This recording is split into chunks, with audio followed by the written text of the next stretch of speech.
Hey, so what's up, guys? Can you hear me? I'm not using a microphone right now because I'm inside the house anyway. I'm just gonna make my voice louder. So karon yesterday, I left the computer running. Actually, this computer has been running for like 2 months at least because I don't turn it off. I'll leave it on 24/7. So yesterday, it finally gave up. Bigla na lang nag-amoy sunog, and then when I check on it, there's already the display on the screen already freezes, so I can't move the mouse anymore, not do things anymore. So tiningnan akong gitanaw ang tower niya. I found out that naa siya kuan murag nice sunog, something coming from the motherboard.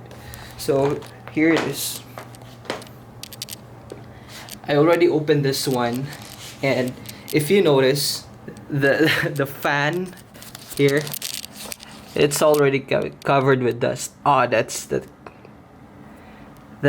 thick dust. So I wasn't able to clean this tower for around that 3 to 5 months probably, and it accumulates all the dust in the fan, so it's no longer exhausting the heat inside the tower because the dust is like preventing it from doing that.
Alright guys, so I give up.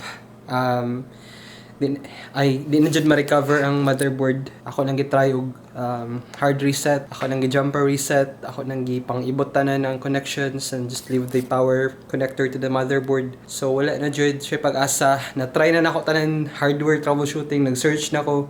Wa jud na-try na nako tanan. So ako nang gi-plaster dire.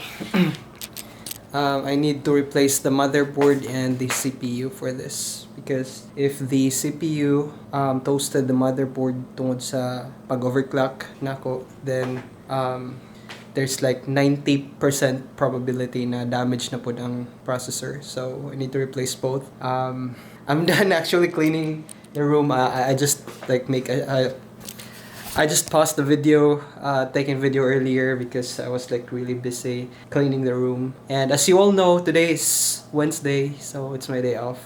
And starting from today until further notice, I will be working from home. So I will just stay here. I really need a computer. So I'll talk to you, try to make another video about what I observe here in Canada compared to the Philippines.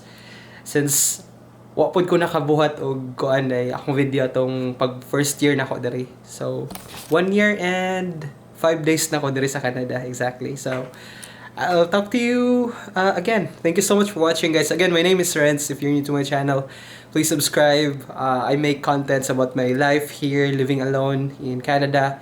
I make contents about how to get here in Canada, about the daily life here. So if you're interested with that, just hit the subscribe button, click the notification bell, and thank you for watching. Amping kanunay og may adlaw sa tanan. Bye-bye. You lifted me up, you sailed me away.